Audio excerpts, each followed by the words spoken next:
요르크증 그의 책 기도를 어떻게 드릴까요? 1권에서 한 대목을 읽어드리겠습니다. 오늘은 제목이 좀 특이합니다. 그리고 내용도 재미있어요. 이렇습니다. 신문을 펼치면 기도가 보인다.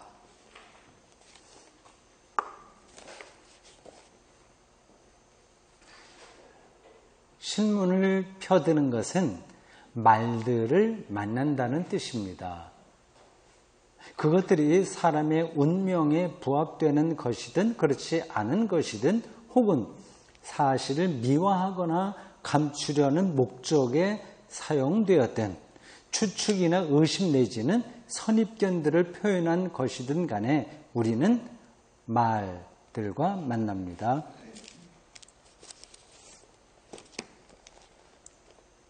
신문 기사들은 그것들이 반영하는 사람들의 실제 생활보다 더 진실하게 표현될 수 없습니다.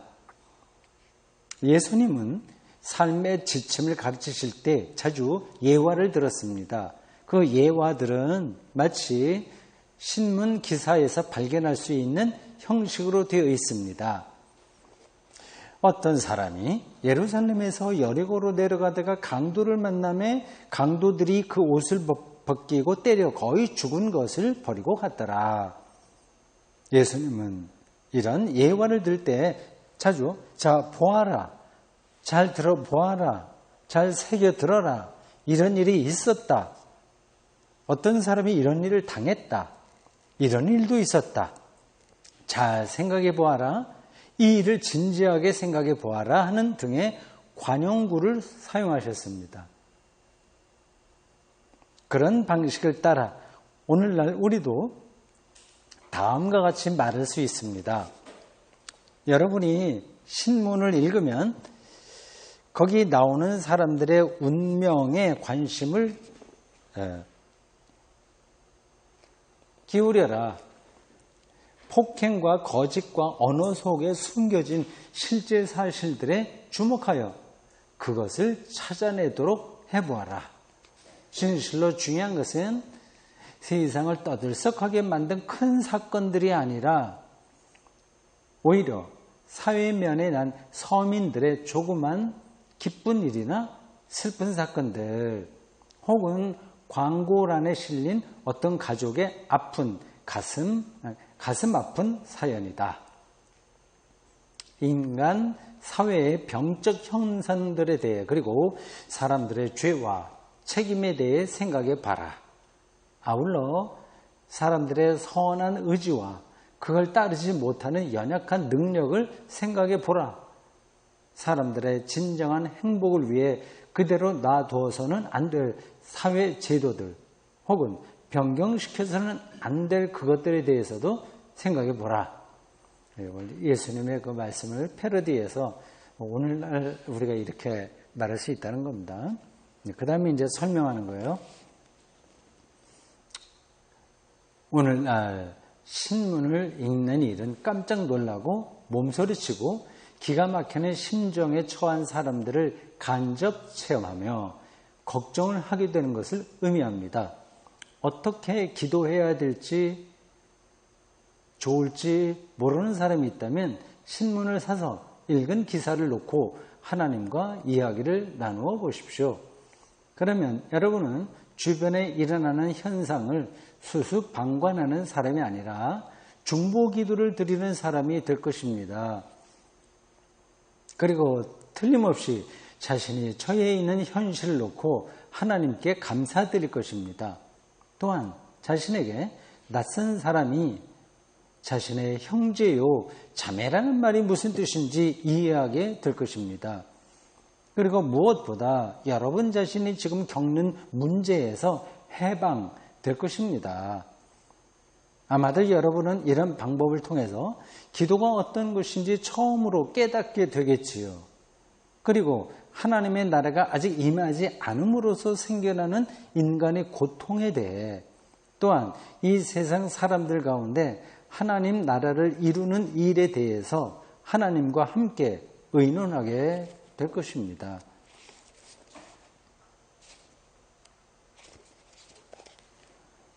나는 요즘 다음과 같은 기사들을 여러 번 읽었습니다.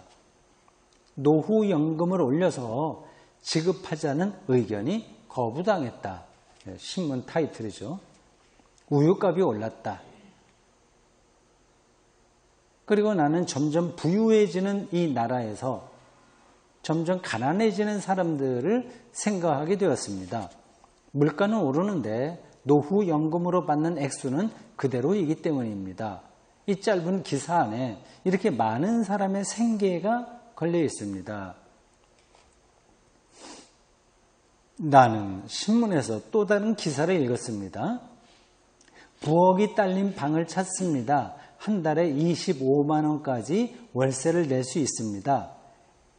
에스키차스키 할리데, 외국인인가 봐요. 독일 사회인데 이제 외국인 노동자들이 많이 와 살았거든요. 그래서 나는 이 땅에 사는 외국인들을 생각하게 되었습니다. 이 나라에 와 살면서 본국인들의 횡포에, 독일이죠, 본국인들의 횡포에 적절하게 대처할 수단을 찾지 못한 사람들을 말입니다. 나는 또 신문에서 어떤 노파가 3일 동안이나 부엌에 쓰러져 있었는데 아무도 몰랐다는 기사를 읽었습니다. 고독사죠. 이에 나는 버려진 사람들, 누군가를 부르지만 아무도 그에 대답하지 않는 처지에 있는 사람들을 머리에 떠올려 봅니다. 신문에는 또 지난 목요일 저녁에 한 전자대리점 가게에 20대 강도 2명이 침입하여 금품을 강탈해 갔다는 기사가 났습니다. 그들이 그 창문을 부수기 전에 어른들이 만들어 놓은 이 세상 풍토 속에서 겪었을 수많은 경험들을 나는 생각해 봅니다. 아주 그 옛날 신문인데도 그래. 지금 우리나라에서 벌어지는 거하고 비슷하죠. 신문에는 우리와 연계하여 일하면 마치 집단을 거두어들이듯 돈을 벌 수 있다. 속담인가요? 속담인 것 같아요, 독일. 그러니까 손쉽게 돈을 벌 수 있다는 식으로 돈벌이에 귀를 솔깃하게 만드는 광고들이 많이 실려 있습니다. 전화기에 계속 오죠. 스마트폰에 그 광고 많이 올 겁니다.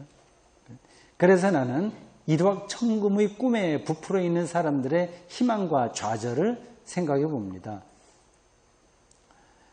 감당할 수 없는 빚에 시달리다가 깨어지는 부부관계도 생각해 보고요. 허황된 것이 분명한데도 사람들을 유혹하여 그것을 믿게 만드는 광고 등 이 세상에 있는 숱한 거짓말에 대해서도 생각해 봅니다. 그리고 나는 경찰이 노동자들과 충돌하여 4명이나 죽었다는 기사를 신문에서 읽었습니다. 나는 경찰과 노동자들이 직접 충돌하기 이전에 노동자들이 당했던 수많은 불법 행위들을 생각하게 됩니다. 어떻게 기도를 해야 좋을지 모르는 사람이 있다면 신문을 이렇게 읽어보면 좋을 겁니다. 네, 오늘 여기까지네요. 기도문이 따로 없습니다. 네, 우리에게 기도의 방향, 기도의 내용, 기도의 영성, 이르는 한 단락을 말해주는데 딱 아주 설득력이 있어요. 자, 이렇게 지금까지 됐습니다. 이제 공부하겠습니다. 성경 공부요.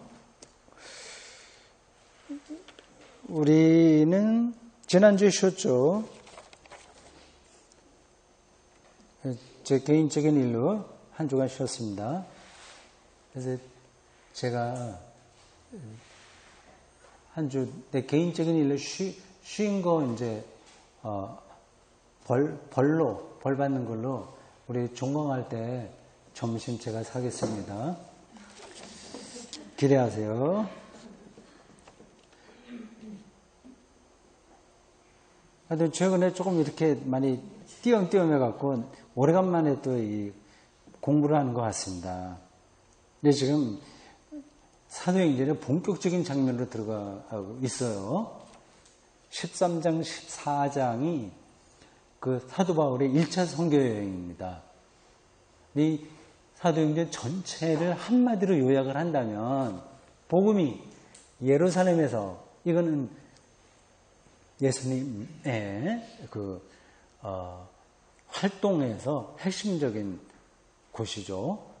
십자가에 달려 돌아가시고 부활하신 그 예루살렘에서 어떤 과정을 거쳐서 어디까지 이르는 이야기입니다. 어디까지겠어요? 당연히 로마요. 예루살렘에서 로마까지. 이렇게 사도행전 제목을 잡아야 됩니다.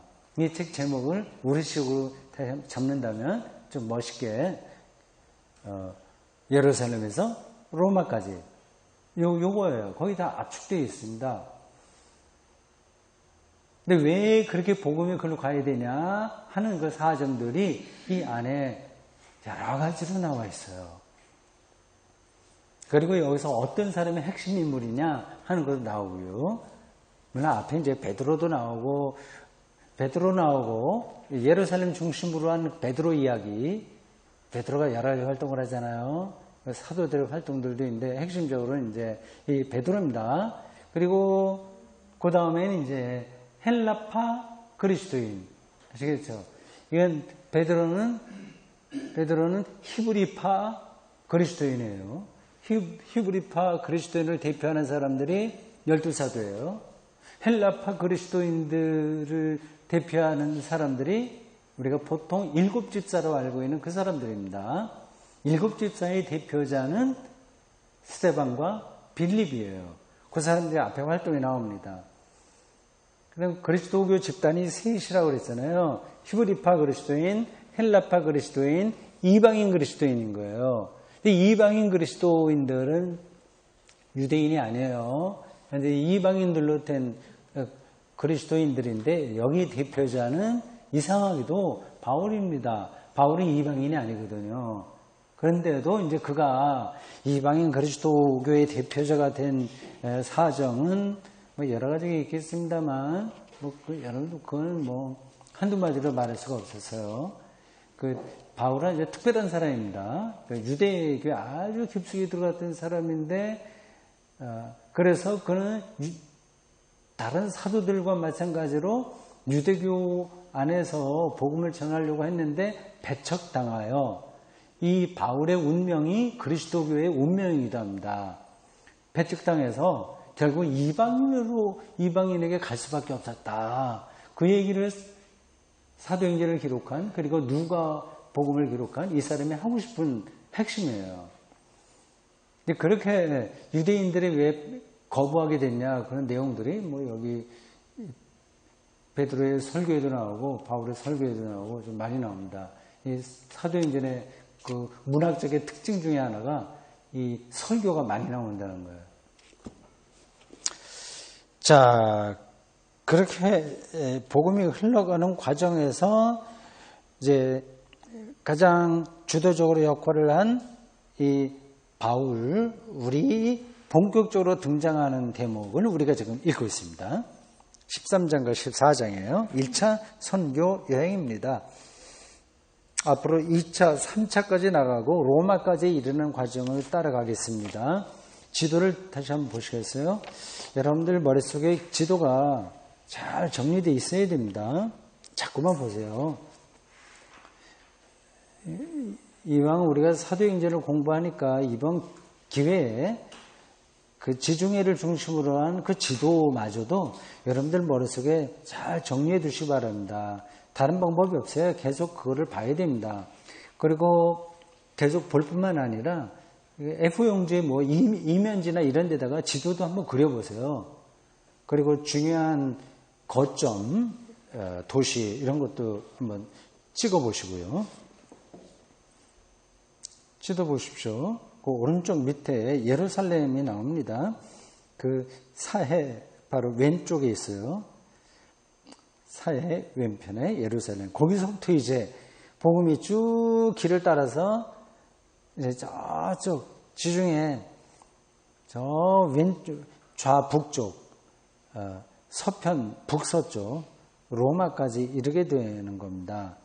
그 이르기 전에 복음이 지금으로 보자면 터키와 그리스 여기에서 많이 이제 전파되죠. 첫 번째 선교 여행이 안디옥으로부터 시작해서 구브로라고 하는 섬을 거쳐서 안디옥까지 갔습니다. 이 안디옥은 비시디아 안디옥이에요. 여러 번 반복해서 말씀드렸습니다. 시리아 안디옥에서 거기가 이방인 선교의 전쟁기지예요. 시리아 안디옥. 1차, 2차, 3차가 다 거기서 시작했습니다. 근데 1차 선교여행에서 이제 바울과 바나바가 안디옥, 비시디아 안디옥에 와서 설교했거든요. 근데 그것 때문에 이제 이 일이 벌어지게 됩니다. 그 안디옥, 비시디아 안디옥에서 오른쪽으로 하면 이고니온이에요. 그건 이제, 오늘 보게 될 본문의 뒷부분에 거기까지 갔다. 이고니온으로 갔다. 거기까지 됩니다. 그래서 루스드라, 더베까지 왔다가 다시 거꾸로 해서 이제 버가 아탈리아까지 가고 거기서 배 타고 다시 안디옥으로 가게 됩니다. 그게 이제 1차 선교여행이에요. 지도를 조금만 더 보실까요? 그 1차는 좀 가까운 데 갔다 왔습니다. 2차로 갈 때는 바울과 바나바가 또 갈라지니까 바나바 이야기는 안 나와요. 쭉 내륙을 통해서 쭉 돕니다. 그 이제 그 자세한 건 우리가 그 해당 대목을 볼 때 확인하겠습니다. 지도 전체를 한번 보십시오. 오른쪽 밑에가 팔레스타인 유대 지역이고요. 갈릴리입니다. 여러 가지 지명으로 불러요. 거기에 북이스라엘, 남유대가 있었습니다. 구약으로 보면 그렇습니다. 거기서 북동쪽 방향으로 보면 거기가 이제 시리아 그리고 바벨론 그런 제국들이 있어요. 아시리아라고도 부릅니다. 거기 이제 북이스라엘에 망했고 바벨론에 의해서 기원전 587년에 남유다가 망하죠. 주변 제국의 시달림을 많이 받았습니다. 지도에는 그게 지금 나오지 않습니다. 터키 지역을 한번 보십시오. 지금은 터키라고 부르지만 뭐 옛날엔 이름이 또 달랐어요. 여러 가지인데 제가 뭐 다 기억은 못 하겠습니다.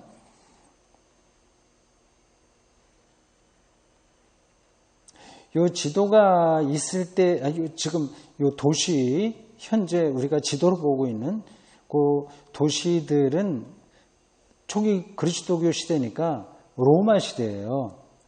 근데 그리스로부터 로마로 이제 그게 이어지는데, 이건 뭐 굉장히 정치적으로 또 문화 철학적으로 복잡해서 제가 일목요연하게 여러분들에게 말씀드릴 수 없습니다. 뭐 그렇게 또 몰라도 괜찮습니다. 제가 그냥 어느 생각이 나는 게 있어서 도시 하나를 말씀드리려고 그래요. 밀레도라고 보세요. 밀레도, 터키 남서쪽에 있는데, 남쪽 왼쪽에 있는데, 그 안디옥, 비시디아 안디옥에서 점선으로 왼쪽 가죠. 가면 에베소 나오죠. 에베소 조금 밑으로 나오면 밀레도 있지 않습니까? 찾았어요? 예, 밀레도. 이게 밀레토스인데, 이게 우리가 헬라 철학자 얘기하면 철학자의 아버지 하면 탈레스거든요. 그리스 철학의 아버지라고 할 수 있는데 만물의 본질은 뭐 물이다. 뭐 그래서 유명한 그분인데 이 밀레토스 학파가 그렇게 유명합니다. 근데 지리적으로 보면 여기는 터키잖아요. 근데 그 당시에는 거기도 그리스였습니다. 그러니까 그리스라고 하는 나라가 커다랗게 어떤 국경선을 가지고 있는 게 아니라 폴리스라고 해서 이 도시 국가예요. 그러니까 도시마다 독립적으로 그 그리스 문명권에 있었냐 아니냐 그걸 봐야 됩니다. 그러니까 밀레토라고 하는 그거 밀레토스 학파, 여기도 그리스입니다. 말하자면. 근데 그 밀레토스 학파가 언젠가 한 기원전 500년 어간인가 그때쯤 아테네로 오죠. 그리스의 아테네. 우리 지도에는 아덴으로 나오죠. 아덴. 그래서 여기서 이 아테네가 이제 철학의 도시가 되는 겁니다. 근데 그 기원은 밀레토스다. 그 근처가 다 같은 문화권에 있었습니다. 그 그리스하고 그 소아시아라고 하는 터키, 용이 이제 이 바다가 에게해라고 해서 그리스 신화에 보면 여기서 많은 이야기가 나와요. 하여튼 그 어간을 많이 바울이 돌아다니는, 어간이라기보다도 그쪽 지역을 수없이 왕래하면서 바울이 전도한 겁니다. 대단하죠. 다시 한번 그 지도, 밀레도 나왔고, 그 바로 위에 에베소가 있고, 조금 더 올라가면 드로아라고 나올 거예요. 드로아. 이 드로아에서 바울이 이제 유럽으로 넘어가게 됩니다. 그게 최초의 그 유럽 선교예요. 넘어가서 빌립보에 이르죠. 언제 제가 몇 주 전인가 설교 본문으로 나온 걸 겁니다. 빌립보예요. 드로아에서 배를 타고 네아폴리에 내려서 네아폴리에서 걸어서 빌립보까지 갑니다. 여기도 정말 유명한 도시죠. 이 그림을 보면 바울이 그 당시 어떤 심정으로 이런 데를 다녔을까 하는 거 상상하게 되는데 참 대단합니다. 아직 그리스도교가 체계도 없을 때인데, 그리고 이 바울이라고 하는 사람이 유대교에 독실한 사람이었잖아요. 근데 유대교한테도 밉상이고, 이 바울은요. 그리고 또 그리스도교 지도자들인 사도들에게도 별로 호응을 얻지 못했어요. 그래서 계속 밀려나가고 결국 소아시아에서는 전도 못하고 그리스로 넘어가는 거 아니겠습니까? 그러니까 자기 자원에서 갔다기보다도 마지못해서 간 거예요. 근데 그게 오히려 선교에 좋은 기회가 된 겁니다. 그러니까 준비가 된 사람이라고 한다면 형편이 어떻게 떨어지든지 다 하나님의 종으로서 역할을 잘 감당할 수 있는 것 같아요. 자, 그 지도는 넣어 두십시오. 사도행전 오늘 13장 42절부터 52절까지입니다. 내용은 간단합니다. 비시디아 안디옥에서 설교한 다음에 어떤 일이 벌어졌느냐 하는 내용이 이 대목에서 나옵니다. 본문을 우리 교독해서 읽읍시다. 마지막 절은 같이 읽으면 되겠어요. 그들이 나갈새 사람들이 청하되 다음 안식일에도 이 말씀을 하라 하더라.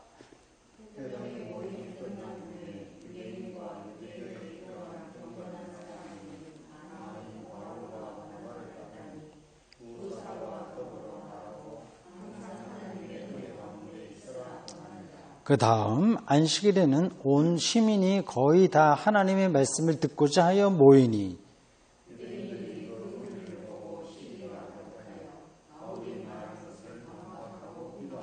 바울과 바나바가 담대히 말하여 이르되 하나님의 말씀을 마땅히 먼저 너희에게 전할 것이로되 너희가 그것을 버리고 영생을 얻기에 합당하지 않은 자로 자처하기로 우리가 이방인에게로 향하노라.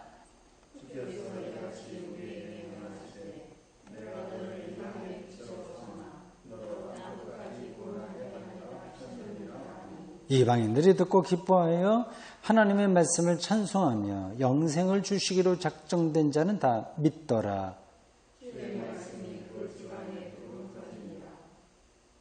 이에 유대인들이 경건한 귀부인들과 그 신의 유력자들을 선동하여 바울과 바나바를 박해하게 하여 그 지역에서 쫓아내니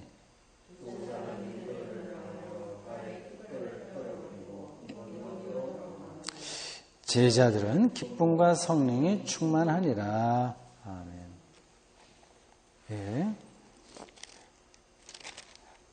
안식일에 비시디아 안디옥에서 말씀을 전했습니다. 그 앞대목에 나오는 겁니다.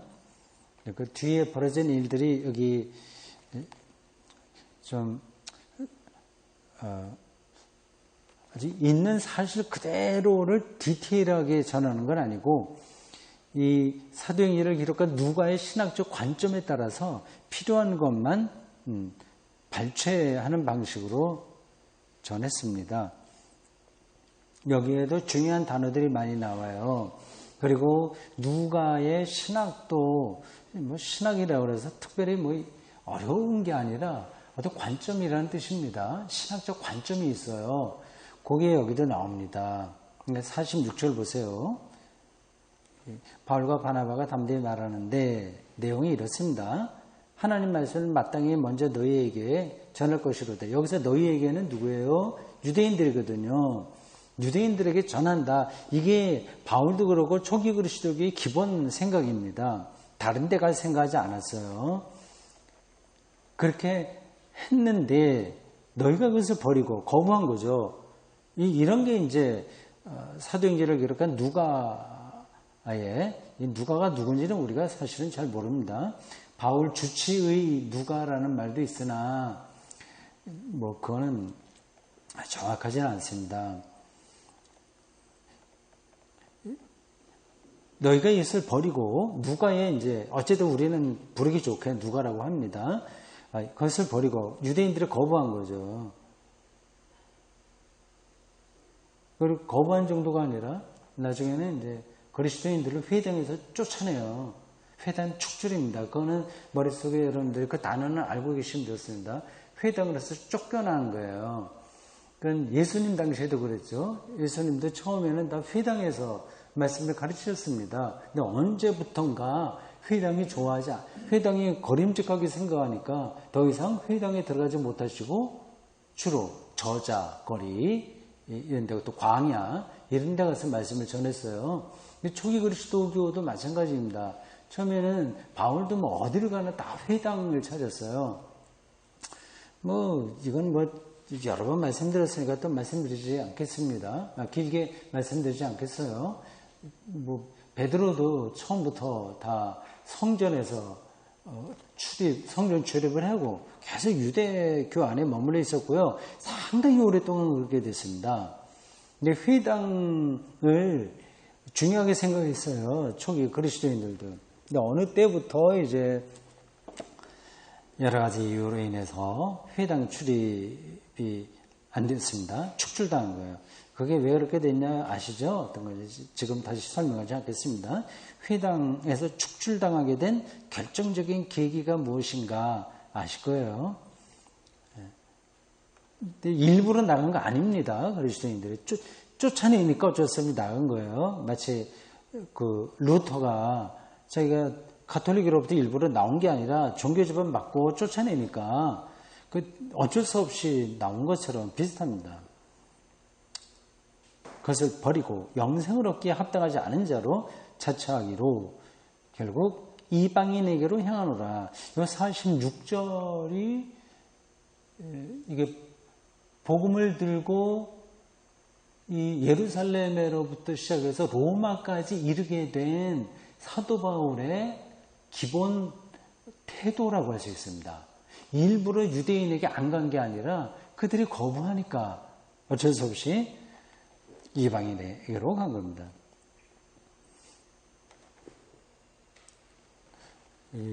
영생이라는 단어도 나오죠. 뭐 구원이라는 말로 바꿔도 됩니다. 그 몇 번이나 나와요. 48절에도 나옵니다.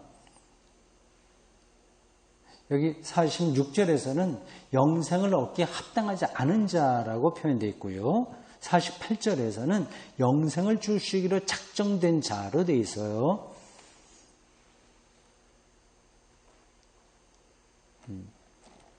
여러분들은 영생을 어떻게 생각하십니까? 우리 영생을 원하는 사람들이잖아요. 영생이 우리 신앙의 목표라고 할 수 있지 않습니까?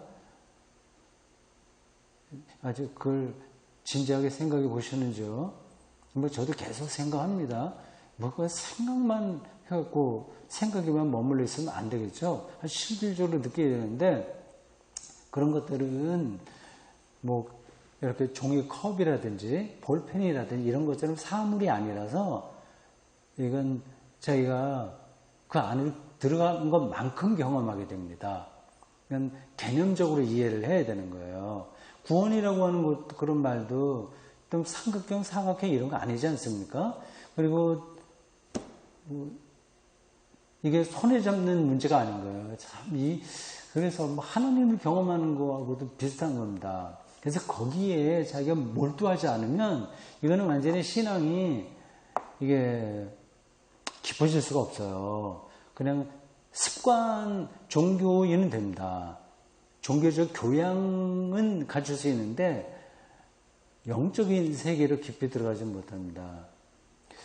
뭐 그 영생이 뭐냐 하는 거를 저도 아직 이제 다 모르지만 그래도 평생 동안 신학을 공부하고 설교했고 또 목회를 한 사람으로서 말하기 시작하려면 말할 거는 많이 있습니다.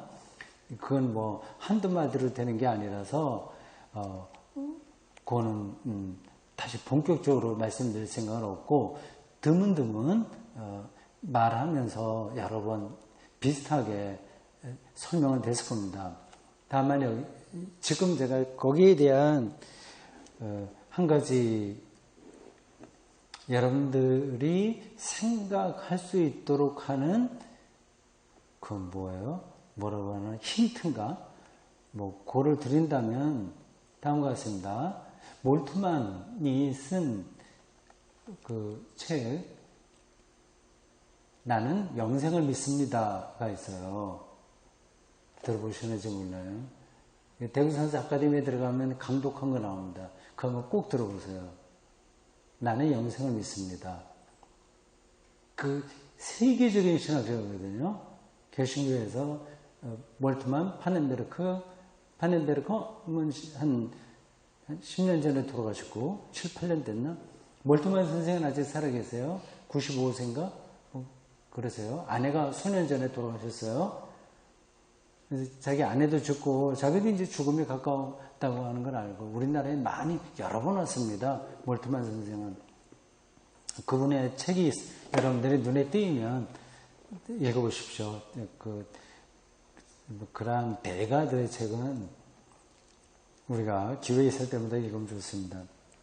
그가 그 책에서 얘기하는 게 다음입니다.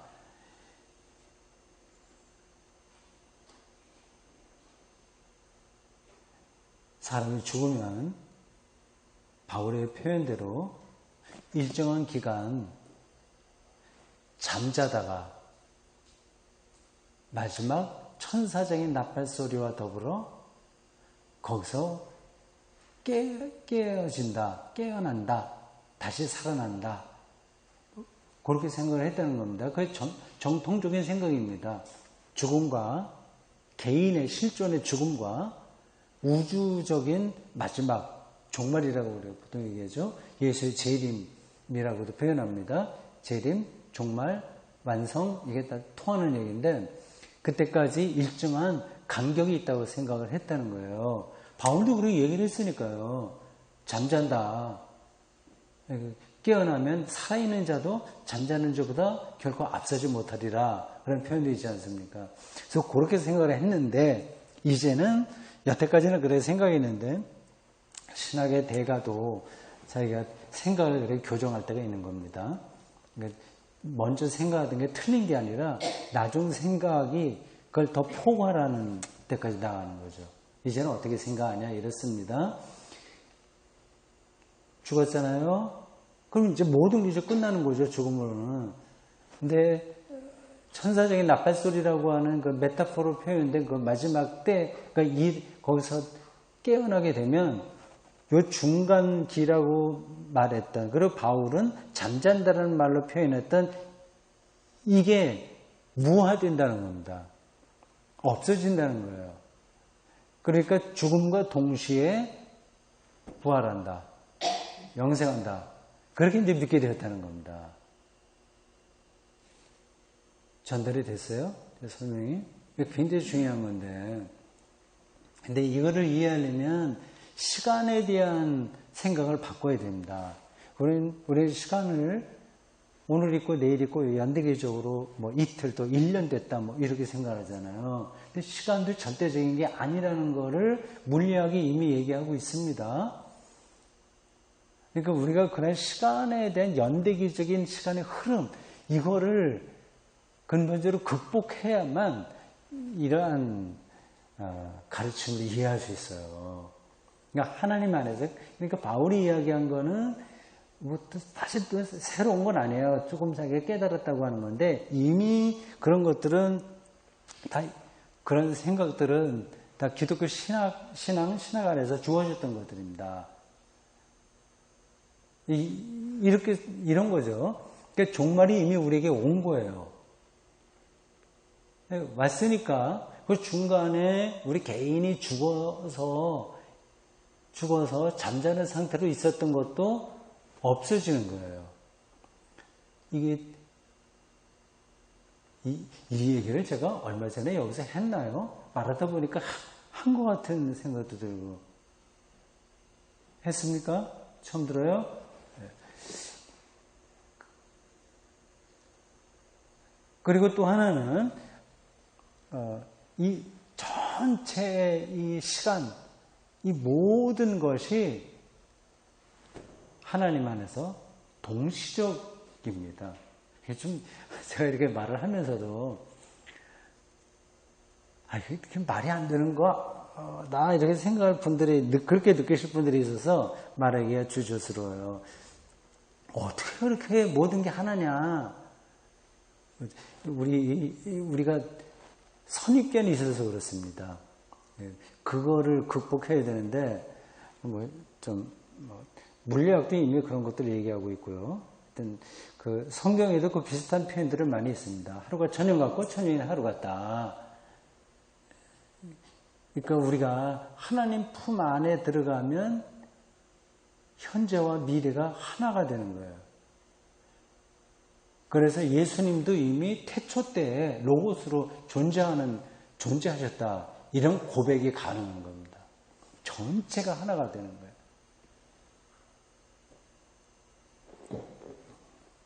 자, 영생이라는 말을 제가 조금 여러분들에게 도움을 드리기 위해서 말하다 보니까 더 복잡한 이야기까지 갔습니다.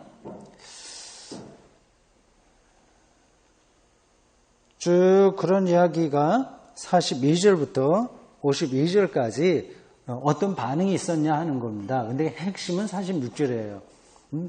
유대인들이 이제 자꾸만 이제 그 시비를 거니까,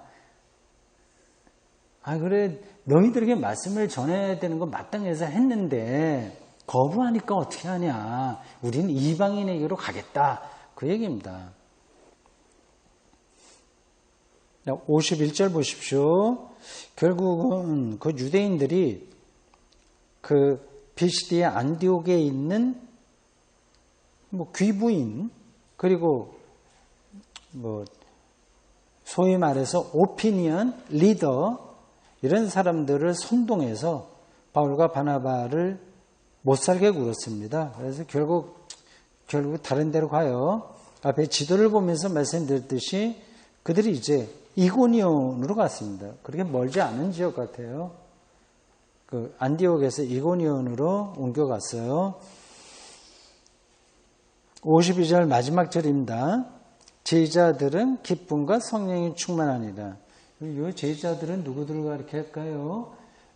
바울과 바나바를 얘기하는 걸까요? 그분들도 제자니까? 아니면 바나바와 바울의 또 제자들을 가리키는 걸까요?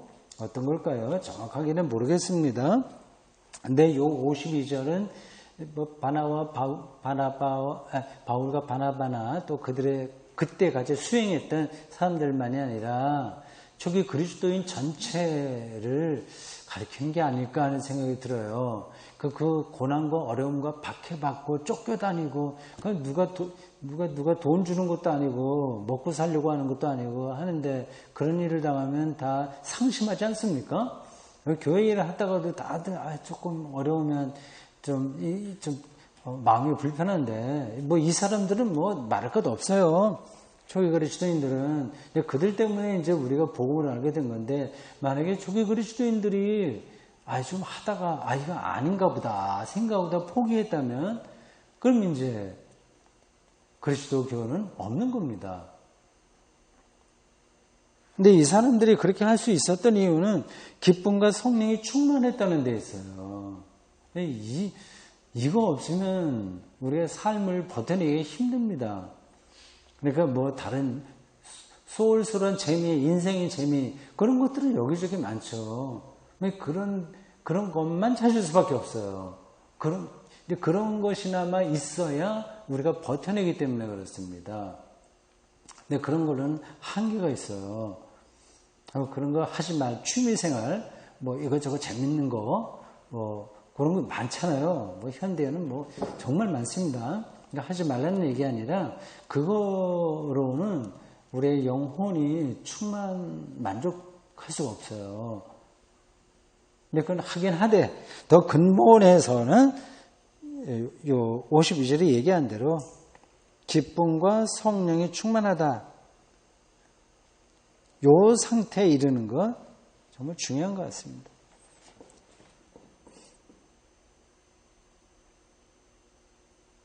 본문은 이렇게 접어두고 우리 교재를 잠깐 보겠습니다.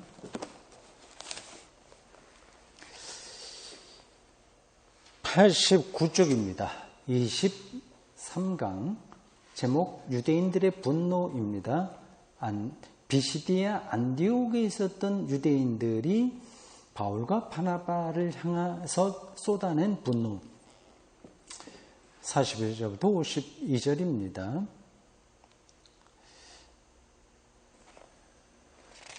이건 다 읽지 않겠어요. 다음 쪽으로 넘어가겠습니다. 첫 번째 단락의 그 다음 쪽 마지막 패러그래프예요. 설교 이후의 반응. 결국 누가가 말하고 싶은 이야기의 핵심은 바울과 바나바가 유대인들의 적대감 때문에 어쩔 수 없이 이방인에게 복음을 전할 수밖에 없었다는 것이다. 앞에 본문을 잠깐 설명하면서 드린 말씀이에요. 다음과 같은 바울의 언급은 이런 맥락에서 중요하다. 48절, 49절 읽어보시면 됩니다. 이어서 유대인들은 이제 노골적으로 바울 일행을 억압한다. 유대인들은 이방인 출신으로서 하나님을 공경하는 귀부인들과 유대교를 개종한 그 당시 귀부인들이요. 로마 귀족이라고 해서 로마 시민들이겠죠. 귀부인들과 유지들을 선동해서 바울과 바나바를 추방했다. 바울과 바나바는 안디옥을 떠나 125km 떨어진 이고니온으로 갈 수밖에 없었다. 이런 장면도 소설처럼 우리가 상상력을 발휘해서 읽으면 바울의 마음이 이해가 될 거예요. 터벅터벅 이제 또 가는 거죠. 그러나 낙심해서 가는 건 아니고 오늘 본문에 나와 있듯이 기쁘다고 했으니까요. 그래도 인간적으로 얼마나 힘들겠습니까? 그들은 전통에 따라서 발의 먼지까지 털어버리고 떠났지만 그곳에 기독교 공동체가 설립되었다는 사실에 비추어보면 그렇게 자연스러운 진술은 아니다. 이게 자연스러운 진술이 아니라는 말에 이렇게 여기 중요한 건 아닙니다.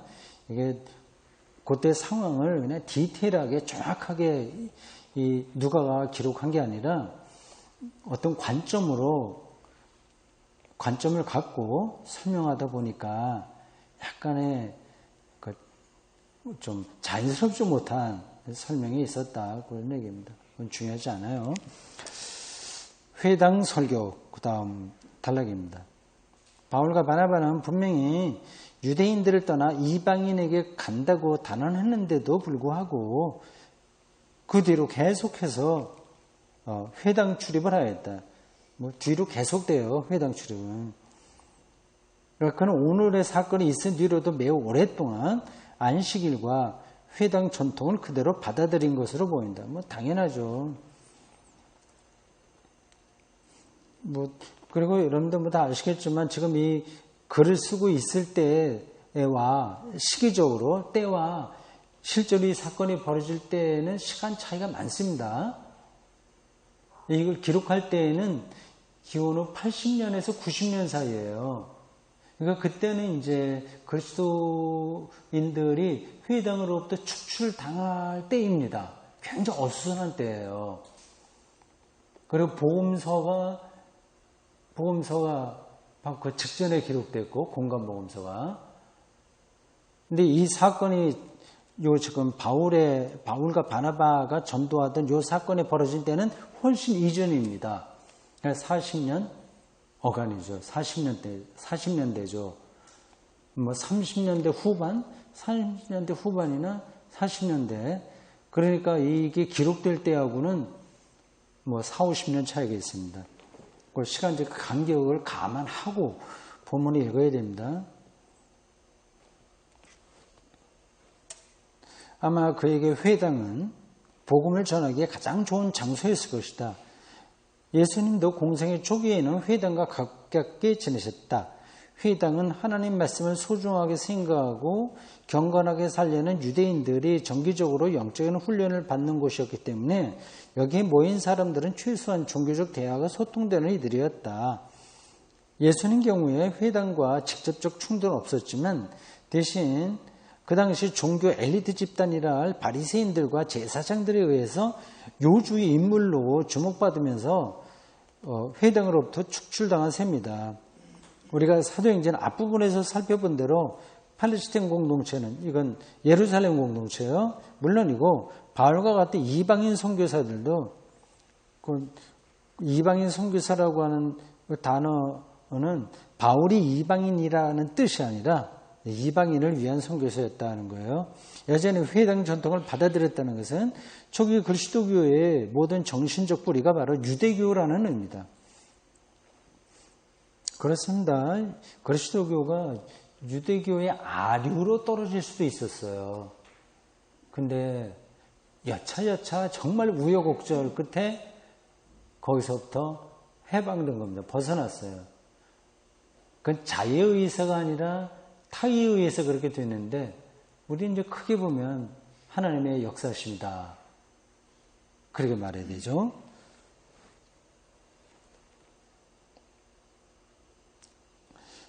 여전히 회당 전통을 받아들였다. 그 다음 유대인들을 종교적으로나 민족적으로 하나로 묶어줄 수 있는 제도 중에 하나가 회당이다. 시나고그예요. 예루살렘에 있는 템플하고는 완전히 기능이 다릅니다. 회당에 관한 연구가 제법 이루어졌지만 정확하게 그 기원이나 의미에 대해서 알 수는 없다. 굉장히 오래됐거든요. 회당은. 기원전 굉장히 오래됐습니다. 유대인들이 바벨론으로 포로로 잡혀가던 기원전 587년 그때에도 회당이 바벨론에 세워지지 않았을까요? 모르겠습니다. 지금 우리가 회당이라고 일컬어지는 단어는 70인역. 그러니까 히브리어 성경을 헬라어로 번역한 성경이 바로 70인역인데 여기에 등장하는 시나고게예요. 헬라어로 시나고게. 이것은 단순히 모임이라는 뜻이지 어떤 종교적인 의미는 아니다. 시나고게보다 좀 더 종교적인 용어는 프로슈케인데 이것은 기도를 의미한다. 회당이라고 번역된 그 단어가 프로슈케에도 있고 시나고게도 있는가 봐요. 그렇다고 해서 시나고게와 프로슈케가 반드시 구별되는 것도 아니다. 어쨌든지 지리적인 조건 때문에 예루살렘에 있는 성전에서 제사를 드릴 수 없는 유대인들의 종교교육과 일반 교육을 위해서 별도로 모일 수 있었던 장소가 그 회당이라고 할 수 있다. 그러니까 유대 지역 안에도 회당이 있었고 뭐 바깥에 다른 지역에도 회당이 많이 있었습니다. 이런 점에서 예루살렘 성전은 종교 엘리트들이 독점할 수 있었던 공간인 반면, 그렇죠. 제사장, 뭐 사두개인들 다 거기 모여 있었으니까요. 회당은 모든 사람들에게 열린 공간으로 봐야도 된다. 그래서 예수님도 당분간 회당에서 하나님 나라를 선포했고, 바울도 역시 회당을 복음 전파의 전초기지로 삼을 수 있었을 것이다.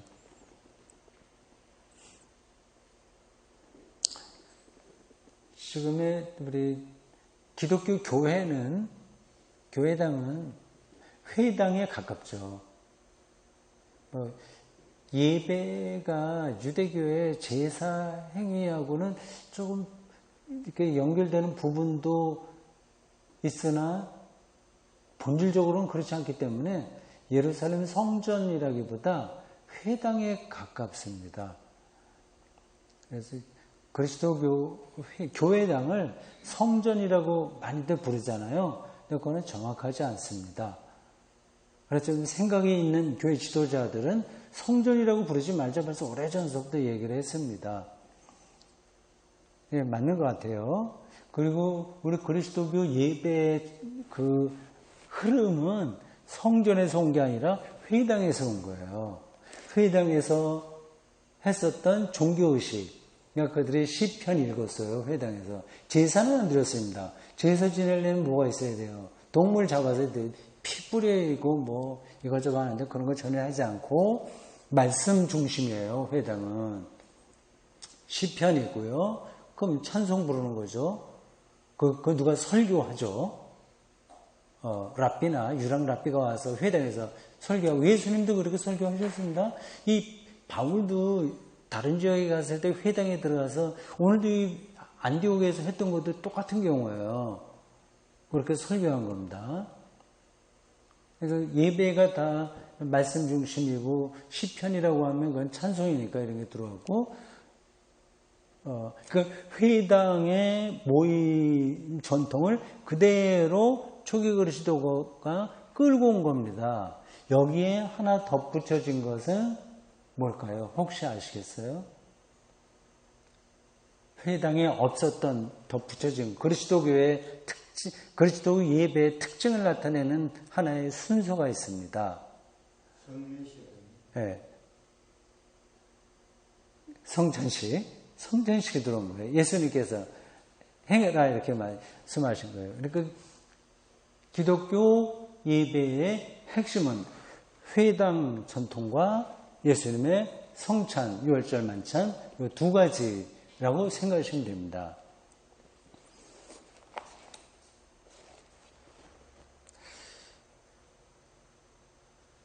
자, 그 다음 단락, 유대인들의 박해입니다. 본문은 유대인들이 바울과 바나바에게 보낸 박해를 매우 부도덕한 것처럼 묘사하고 있다. 뭐 그럴 수밖에 없죠. 당했으니까. 일단 온 동네 사람들이 다 모인 것을 보고 유대인들이 시기심이 북받쳐서 바울의 말을 반대하고 욕설을 퍼부었다고 한다. 그런데 저자는 유대인들이 무슨 이유로 그렇게 격한 반응을 보이는지는 설명하지 않는다. 유대인들이 민족적인 혹은 종교적인 문제에서 매우 민감하다는 점에서 이들의 반응을 이해할 수 있긴 하지만, 지금의 장소가 예루살렘이나 더 넓게 봐서 이스라엘이 아니라 이방인 도시인 BCD의 안독이라고 하는 점을 감안한다면 이런 표현에는 약간의 과장이 있어 보인다. 누가는 여기서 사건 진행을 논리적으로 설명하는 게 아니므로 그런 과장과 비약은 얼마든지 가능하다. 됐고요. 넘어가서 마지막 단락입니다. 유대인들의 거부. 제가 집에서 이 교재를 읽어봤는데 아주 너무 굉장히 오래전에 쓴 거라서 흐름이 조금 자연스럽지 못한 데가 많이 있고요. 오자도 많이 있고, 또 여기에는 성경을 인용할 때 개역개정으로 하지 않고 공동번역으로 했네요.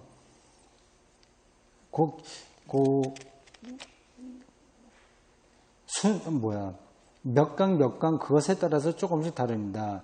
제가 개역 개정으로 완전히 다 바꿔서 새롭게 교정해 놓은 그런 강의도 있고, 제가 어느 월간지에 이걸 다시 정리해서 보는 거거든요. 정리한 거는 이제 됐는데 그렇지 않은 대목도 있어서 우리가 지금 읽고 있는 요 23강 같은 거는 그냥 처음에 쓴 원고 그대로입니다. 그래서 다시 읽어보니까 고쳐야 될 때가 많더군요. 이미 바울이 설교에서 언급했듯이 유대인들은 하나님의 일을 받아들이지 않았다. 사도행전 13장 41절 읽으시면 돼요. 유대인들과 논쟁을 다루고 있는 이 본문에서도 바울은 유대인들이 하나님의 말씀을 거부했다고 지적한다. 이게 몇 번 반복한 대로 복음을 들고 유대인에게 처음에 갔으나 왜 이방인에게로 갈 수밖에 없었는지에 대한 근거예요. 합리적인 근거죠. 그게 이제 바울의 편지 로마서나 갈라디아서 이런 데에서도 하나의 배경을 이루고 있는 겁니다. 유대인들은 왜 믿지 못하고 거부했을까? 왜 그랬을까요? 유대인들이 정말 이상한 사람들이라서 그런 건 아니겠죠. 왜 그랬을까요? 이 교제와 상관없이 그 유대인 어떤 학자의 말을 빌리면 이렇습니다. 우리 그리스도인들 향해서 이렇게 반론을 피는 거예요. 예수가 그리스도라고 한다면 그러면 세상이 뭔가 완전히 달라져야 되는 거 아닌가? 예수 이전이나 예수 있을 때나 예수 이후나 세상 똑같이 달라진 거 하나도 없는데 어떻게 예수가 그리스도냐 이렇게 반론을 펴요. 똑같이 죄 없는 사람들 억울한 것도 당하고 뻔뻔스럽게도 잘 사는 사람들 많고 그냥 계속 이렇게 뒤죽박죽인데 예수가 그리스도라고 하는 증거를 대봐라. 세상이 뭐 변했냐. 이런 반론에 대해서 우리가 뭐라고 대답할 수 있겠습니까? 이건 하여튼 어려운 문제예요. 물론 우리 신학에서 대답은 합니다만 여기서 제가 드리고 싶은 얘기는 유대인들은 무조건 나쁘다. 이놈들 괴상 만직하다. 그렇게만 보지 마시라. 그 얘기입니다. 예수 그리스도가 그들이 기다리던 메시아 표상과 달랐다는 게 대답이다. 근본적으로는 인간에게 이제 생각이 달라져야 되는데 제가 앞에서 몰트만이 죽음과 동시에 나는 영생을 믿는다. 그런 얘기를 했더니 생각이 바뀐 거 아니에요. 그런 것처럼 그걸 이제 패러다임 시프트라고 하거든요. 사유하는 틀을 바꾸는 거예요. 이제 그게 일어나지 않으면 하나님 경험도 이제 구태의연하게 됩니다. 그리스도인들에게 그런 건 많아요. 죽어서 정말 잘 먹고 잘 사는 천당으로 갈 거라고 생각하잖아요. 여러분들 어떻게 생각하십니까? 거기 가서 배도 안 고프고 병도 안 걸리고 우리가 가장 복지가 완전하게 발현되는 그런 세상으로 가서 우리가 사는 거 여러분들이 죽음 이후에도 기다리시나요? 그런 세상이라면 또 지루합니다. 완전히 달라지면 안 되는 거예요. 그게 어떻게 달라지냐? 우리가 상상할 수가 없는 겁니다. 약속으로 주어진 거지. 그러니까 여기서 못다 이룬 거를 이루고 싶다는 갈망, 더 잘 살고 싶다는 거, 또 이제 더 직접적으로 얘기하면 어떤 보험을 들듯이 그렇게 기독교 신앙을 생각하는 사람들이 있잖아요. 그럼 이제 완전히 새롭게 해야만 하나님 나라에 대한 좀 가까운 이해에 도달할 수 있습니다. 자꾸만 자기가 깨져야죠. 생각을 새롭게 하고. 근데 그래서 완전히 이쪽으로 흔들리고 저렇게 흔들리고 왔다 갔다 하는 얘기가 아니라 중심으로 더 들어가야 되는데 그러려면 자기의 작은 선입관에 머물러 있으면 안 됩니다. 그렇게 머물러 있지 않기 위해서라도 공부를 열심히 하는 게 굉장히 중요합니다.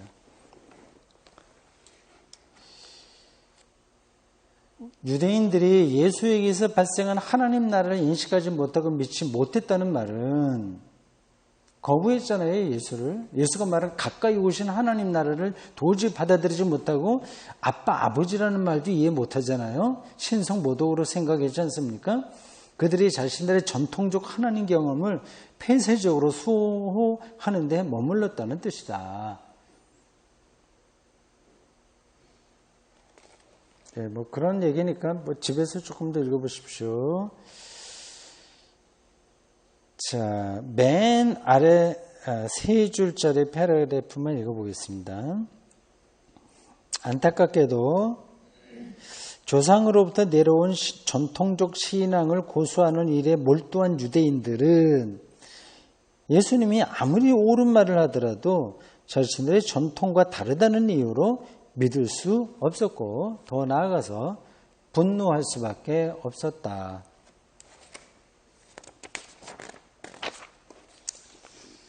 자기의 굳어진 생각에 머물지 않고 새롭게 성령의 인도하심에 따라서 자기 생각을 열어가냐 하는 게 신앙에서도 그렇고 우리 인생 결국 언젠가는 끝나게 되는데 우리의 삶에서도 핵심적인 겁니다. 다른 사람들 흉내내지 말고 생명의 영이신 성령과의 은밀한 그리고 생명 충만한 소통을 통해서 각자의 길을 가야 됩니다.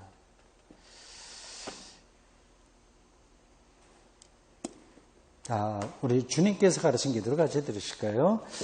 하늘에 계신 우리 아버지, 아버지의 이름을 거룩하게 하시며 아버지의 나라가 오게 하시며 아버지의 뜻이 하늘에서와 같이 땅에서도 이루어지게 하소서. 오늘 우리에게 일용할 양식을 주시고 우리가 우리에게 잘못된 사람을 용서해 준 것 같이 우리 죄를 용서하여 주시고 우리를 시험에 빠지지 않게 하시고 악에서 구하소서. 나라와 권능과 영광이 영원히 아버지의 것입니다. 아멘.